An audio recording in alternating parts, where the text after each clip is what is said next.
अध्यक्ष श्री अजीत दर साहब, हमारे लोकप्रिय पूर्व विधायक और पूर्व जिला प्रमुख सम्मान्य श्री खुशवीर सिंह जी साहब, पूर्व जिलाध्यक्ष और राजस्थान पशुधन विकास बोर्ड के पूर्व उपाध्यक्ष सम्मान्य श्री चुनीलाल जी चाड़वा साहब, सम्मानित मंच और सामने उपस्थित मेरे पिता तुल्य बुजुर्गों, माताओं, बहनों और युवा साथियों,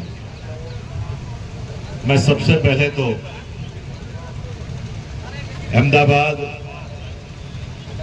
विमान हादसे में जो दिवंगत हुए उनको, कल केदारनाथ में जो हेलीकॉप्टर दुर्घटनाग्रस्त हुई उनको, और आज एक दुखद सूचना और मिली कि हमारे रोहट के ठवर गांव के 4 युवा सहित 5 जने तेलंगाना में एक नदी में डूब जाने से उनकी भी मृत्यु हो गई। उन तमाम दिवंगत आत्माओं को मैं नमन करता हूं, श्रद्धासुमन अर्पित करता हूं। और मैं आपसे भी निवेदन करना चाहता हूं कि हम धरने को समाप्त करें, उससे पहले 2 मिनट का इन सब के लिए मौन हम रखें। साथियों, इस देश में एक बहुत बड़े कवि हुए मैथिली शरण गुप्त जी, जिनकी कविता की एक 4 लाइनें मुझे बहुत प्रिय है। मैं हर जगह कहता भी हूं और आज मैं फिर दोहराना चाहता हूं। गुप्त जी ने कहा कि विचार लो कि मृत्यु हो, मृत्यु से डरो ना कभी, मरो परंतु यो मरो की याद तो करे सभी, और हुई नहीं यूसु मृत्यु तो वर्था मरे वर्था जिए, मरा नहीं वही की जो जिया नहीं आपके लिए, और यही पशु प्रवृत्ति है आप ही चरे, और वही मनुष्य है जो मनुष्य के लिए मरे। आज जो लड़ाई है, आज जो धरना है, आज जो संघर्ष है, वो किसी जाति का संघर्ष नहीं है, किसी वर्ग का संघर्ष नहीं है, किसी पार्टी का संघर्ष नहीं है, किसी समाज का संघर्ष नहीं है। ये संघर्ष है इंसानियत का संघर्ष है। जिस किसी व्यक्ति के भाव में, मन में इंसानियत जिंदा हो, जिसके मन में जमीर जिंदा हो, और वो अगर ये वीडियो देख ले तो इस धरने में आने से अपने आप को रोक नहीं सकता। ये मैं आपसे निवेदन करना चाहता हूं। जिस दिन घटना हुई कि प्रकाश जी, जोगाराम जी हमारे साथ थे, हम किसी गांव में कार्यक्रम में जा रहे थे, रेलवे ओवरब्रिज चढ़े, भाई चंद्रकांत मारू की फेसबुक पर हमने ये पोस्ट देखी और डॉक्टर की जो भाषा देखी, डॉक्टर का जो दुर्व्यवहार देखा, मन में पीड़ा हुई और गुस्सा आया।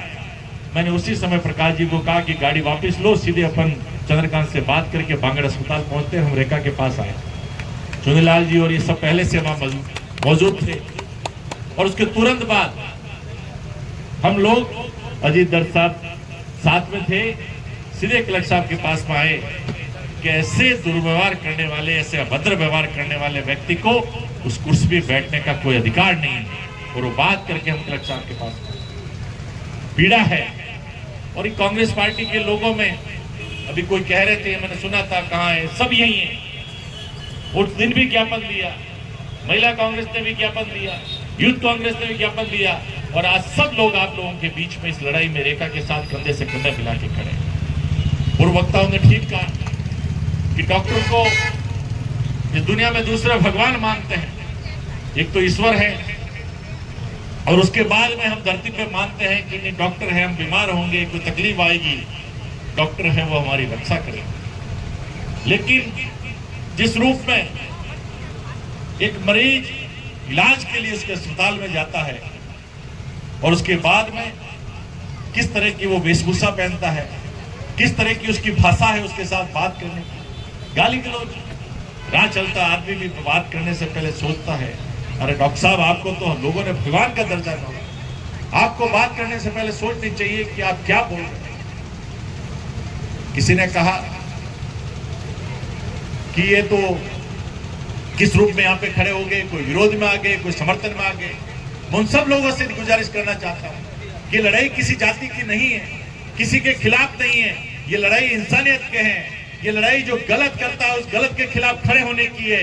ये लड़ाई अन्याय के खिलाफ न्याय की लड़ाई है। और हम आज इस मंच से भी, प्रशासन से भी, सरकार से भी ये आग्रह करना चाहते हैं कि इस लड़ाई में आप न्याय का साथ दो, डॉक्टर बाबा साहब भीमराव अम्बेडकर जी ने खूबसूरत सा संविधान सौंपा है। हम केवल उस संविधान की रक्षा की बात करना चाहते हैं। हम केवल यही बात करते हैं कि संविधान के सम्मत, विधि सम्मत बहन रेखा को न्याय मिलना चाहिए। ये मैं आप लोगों से गुजारिश करना चाहता हूँ। और हम आज इस मंच से भी, रेखा से भी यही कहना चाहते हैं कि आपकी इस लड़ाई में आप अपने आप को अकेला मत समझे।